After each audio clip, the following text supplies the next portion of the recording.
Ninth class रो समस्त students मानू very very welcome social science रो इकोनॉमिक्स क्लास को।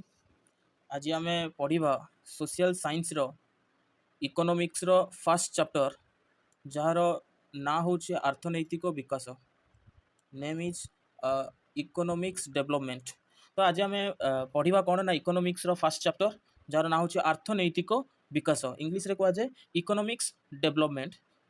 टिके रिवाइज करवा आउ जानिया को चेष्टा करवा जे यही टॉपिक रे एक्चुअली कौन कहवा चाहूँगी आम कौन ये विषय जानीचे। स्टार्ट करवा। ओके आमर फर्स्ट चैप्टर रो ना हूँ प्रथम पाठ अर्थनैतिक विकास इकोनॉमिक्स डेवलपमेंट। फास्ट पढ़ा अर्थनैतिक विकास कहले साधारणतः देशर अर्थनीति क्षेत्र में परिलक्षित होउथिबा अभिवृद्धि को बुझाए। अर्थात अन्य भाषा रे कहले देशर मोट जातीय आय और मुंड पिछा आय रे क्रमागत वृद्धि हेबा, कोनोसी देश रे उत्पादित द्रव्य और सेवार मुद्रागत मूल्य एवं बहिरागत आय समूहर समष्टि को सही देशर मोट जातीय आय बोली कुहा जाए।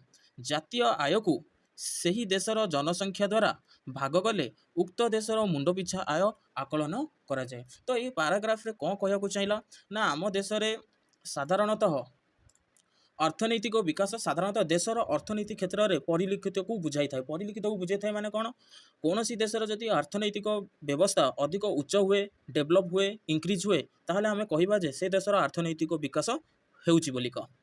तो से मध्य गोटे मुझे नोट्स करदेव पे निज इकोनॉमिक्स नोट्स गोटे करदेव इकोनॉमिक्स खातार कि मोट जातीय आय क्या कहुए। मोट जातीय आयर इंग्लीश हूँ कौन ना आमर GDP gross domestic product.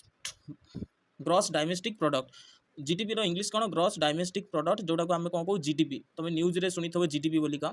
GDP रो मुख्य अर्थ हूँ कौन ना प्रति वर्ष रे आम भारत रे वर्ष को आम देश भितर हो किंबा विदेश हो केते आमे टंका रोजगार करुचे ताकू ही कहुए जीडीपी मोट जातीय आय।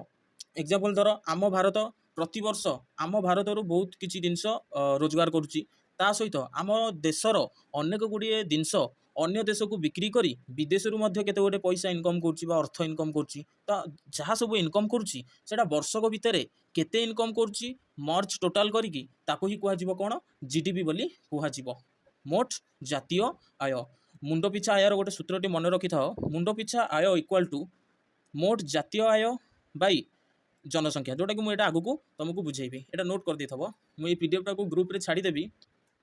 ओके संभवपर होता है अर्थनैतिक विकास निमंते निम्नलिखित शर्त गुड़िक अपरिहार्य अटे। कौन कौन शर्त अच्छी कि गोटे देशर अर्थनैतिक विकास होबार सहायक करता है। प्रथम शर्त है मोट जातीय आय और मुंड पिछा आयर क्रमागत वृद्धि। आमे जानिले मोट जातीय आय माने कौन ना जीडीपी ग्रॉस डोमेस्टिक प्रोडक्ट किंतु मुंड पिछा आय को इंग्लिश रे कौन कह जाए पर कैपिटल इनकम। मुंड पिछा आय को इंग्लिश रे कह जाए पर कैपिटल इनकम पीसीआई पर कैपिटल इनकम मुझे तले डिस्क्राइब करदेवी तले अच्छी। जातीय आयर सुषम बंटन जहाँ वर्षक भितर इनकम है जहाँ जीडीपी आसला ताकू इक्वाल भाव में भल स्थान में कौन इन्वेस्ट करवा बंटन करवा। समस्त को खाद्य वस्त्र बासगृह आदि प्राथमिक सुविधा एवं विशेषकर दरिद्र लोक मानू बंचार सर्वनिम्न आवश्यकता पूरण कर सामर्थ्य प्रदान करवा और समस्त शिक्षा स्वास्थ्य सेवा रोजगार आदि मौलिक सुविधा प्रदान करवा। पिला नोट्स बनईदेव। नेक्स्ट जाऊँगी आमे वर्तमान आय कहले कौन बुझाए जानिबा। गोटिए देशर आय होउची से देशर समस्त लोक मानक आयर समष्टि। एहाकु से देशर समुदाय आय को बुझाए बा टोटाल इनकम को बुझाए। किंतु आमे तुलना कला बेले समस्त आय को विचार को नहीं थाउ कारण सबु देश गुड़िक जनसंख्या सामान नुहे सबु देशर जनसंख्या सामान नुहे तेणु एठारे आमे हाराहारी आय बा एवरेज इनकम द्वारा ही तुलना करवा। तो ये तक पिलाने बुझा चेष्टा कर तुमको एग्जाम रे कहब पर कैपिटल इनकम बाहर कर।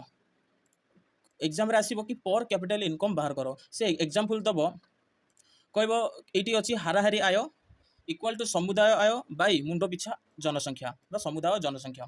ये समुदाय आय कहला माने कौन जीडीपी। धर दिया आम देश में गोटे वर्ष रे 100 टंका आम जीडीपी रोजगार कलु उदाहरण स्वरूप 100 टंका रोजगार कलु आ सही देशर जनसंख्या बा आम भारतर जनसंख्या धर दियो 50।